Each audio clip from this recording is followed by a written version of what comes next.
दोस्तों आज हम बात करेंगे वाई पावर कट्स। आपने अक्सर देखा होगा कि घरों की सप्लाई अचानक से बंद हो जाती है। तो ऐसा क्यों होता है, इसके पीछे क्या कारण होता है, वो मैं आपको आज बताऊंगा।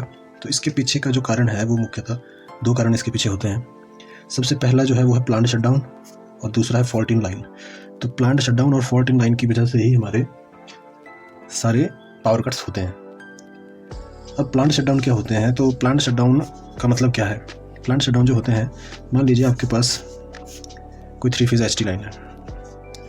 जो भी बिजली कंपनी आपको सप्लाई देती है वो सप्लाई किसके थ्रू आती है, फीडर्स के थ्रू। फीडर्स क्या होते हैं, जो सप्लाई को फीड करते हैं। एचटी लाइन को हम फीडर बोलते हैं, ठीक है। अब ये फीडर्स जो है किसी सबस्टेशन में जाते हैं। ये मान लीजिए कोई सबस्टेशन है। इस सबस्टेशन में क्या होता है कि बहुत सारे फीडर्स होते हैं।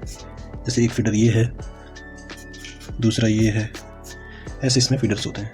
अब फीडर्स जो होते हैं, फीडर्स के ऊपर सर्किट ब्रेकर्स लगे होते हैं। मान लीजिए ये सर्किट ब्रेकर है। अब जो कंपनी आपको पावर सप्लाई कर रही है उसने क्या करना होता है, इनकी मेंटेनेंस भी करनी होती है।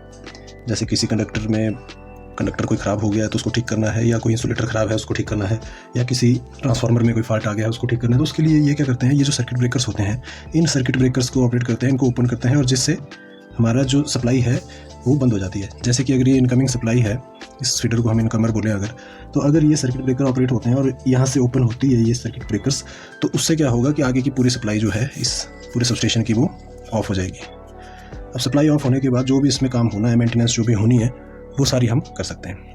तो इसकी वजह से प्लांट शटडाउन जो होते हैं, प्लांट शटडाउन की वजह से आपकी सप्लाई बंद होने का ये भी एक रीज़न है। दूसरा जो रीज़न होता है वो होता है फॉल्ट इन लाइन।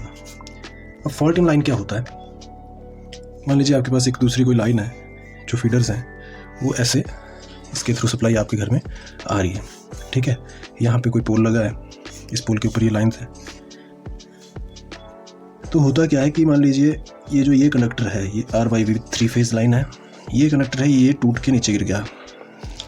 नीचे जब ये ज़मीन पे गिर गया तो जो करंट का जो पाथ है वो चेंज हो गया। जब एक पाथ चेंज हो जाएगा, जब ये फॉल्ट आएगा, तो जो सर्किट ब्रेकर मैंने आपको बताया था, सर्किट ब्रेकर हर लाइन के ऊपर लगे होते हैं, ये सर्किट ब्रेकर इस फॉल्ट को सेंस कर लेगा और ये जो लाइन है ये ट्रिप हो जाएगी, ठीक है।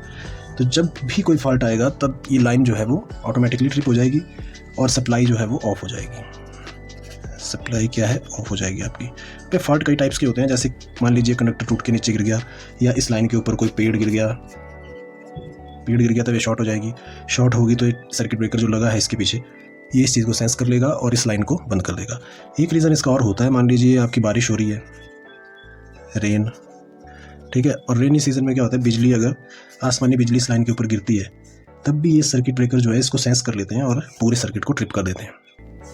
तो ये दो मेन रीज़न थे पावर कट्स के। अब घरों में जब भी पावर कट्स होंगे तो आपको समझ आएगा कि या तो ये प्लांट शटडाउन है या ये कोई फॉल्ट है। जब भी कभी रेन या कुछ तूफान चलता है तो हमेशा फॉल्ट की वजह से, मैक्सिमम टाइम फॉल्ट की वजह से ही लाइनें जो है हमारी बंद होती हैं, ठीक है। तो ये आज का टॉपिक था। होप आपको अच्छा लगा हो। धन्यवाद।